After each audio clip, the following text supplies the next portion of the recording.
उत्तर प्रदेश के उप मुख्यमंत्री केशव प्रसाद मौर्य ने कहा है कि लव जिहाद के खिलाफ कानून की जरूरत है। वहीं मुस्लिम धर्मगुरु साजिद रशीदी का कहना है कि लव जिहाद जैसा कुछ होता ही नहीं है, ये केवल वोट बैंक के लिए हो रहा है। आपको याद होगा पिछले दिनों पहले उत्तर प्रदेश के मुख्यमंत्री योगी आदित्यनाथ की तरफ से और फिर हरियाणा की सरकार की तरफ से कहा गया कि हम विचार कर रहे हैं कि लव जिहाद के खिलाफ एक कड़ा कानून लाया जाए।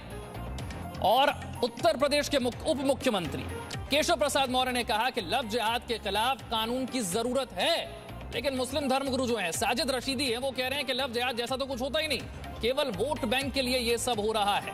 लेकिन एक शब्द भी नहीं कहा उन लोगों पर जो शादी के लिए दबाव बनाते हैं और जबरन धर्म परिवर्तन करवाते हैं लड़कियों का।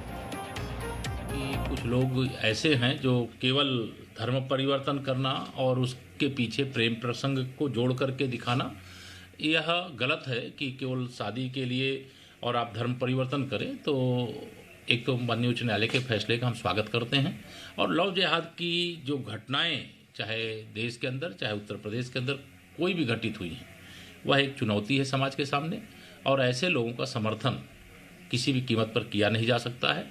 और उसके लिए जो माननीय मुख्यमंत्री जी ने कहा है कानून बनाने की बात, तो निश्चित तौर से सरकार उस पर विचार करके और कानून की बनाने की दिशा में आगे बढ़ेगी। वोट बैंक हासिल करने के लिए, वोट लेने के लिए जब भी इलेक्शन आता है या तो इनको पाकिस्तान याद आता है या आतंकवाद याद आता है या लव जिहाद याद आता है, इसके अलावा कोई याद नहीं आता। इनको ये पता नहीं है कि आप जब तक सत्ता में हैं, जब तक आप कुर्सी पर बने हुए हैं, तब तक आप ये सब खेल खेल सकते हैं, लेकिन जिस दिन कुर्सी से आप उतरेंगे तो आपका कोई नाम लेने वाला नहीं बचेगा। कुछ ऐसा काम करके जाओ देश में या प्रदेश में जिससे लोग तुम्हारे जाने के बाद भी तुम्हें याद करें।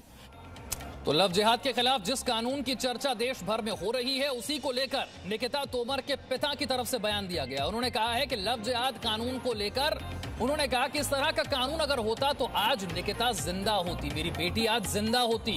अगर ऐसा कानून बनता तो आगे कोई निकिता नहीं होगी और ऐसी कई बेटियों की जान बच जाएगी। जरा सुनिए। मैं कहता हूँ ये कानून काफी दिन पहले ही बन जाना चाहिए था। अगर ये कानून बन गया होता तो निकिता आज शायद जिंदा होती। तो अभी भी जल्दी से जल्दी कानून बन जाए तो जो और निकिता बनेंगी आगे उनको बचाया जा सकता है। और मैं सरकार से और जितने भी राजनीतिक दल हैं सभी से अपील करता हूं कि सभी दल आगे आएं और इस पे एक ठोस कानून बनाएं। निकिता तोमर वही है जिनका हरियाणा के बल्लभगढ़ में जिनकी हत्या कर दी गई। तौसीफ नाम के युवक पर आरोप लगा। परिवार ने कहा कि लड़का चाहता था कि लड़की जबरन धर्म परिवर्तन करे और उससे धर्म परिवर्तन करके शादी करे। उन्हीं निकिता तोमर के पिता की तरफ से कहा गया कि ये कानून बहुत पहले बन जाना चाहिए। Presenting B News app available on Google Play and App Store. Download it now.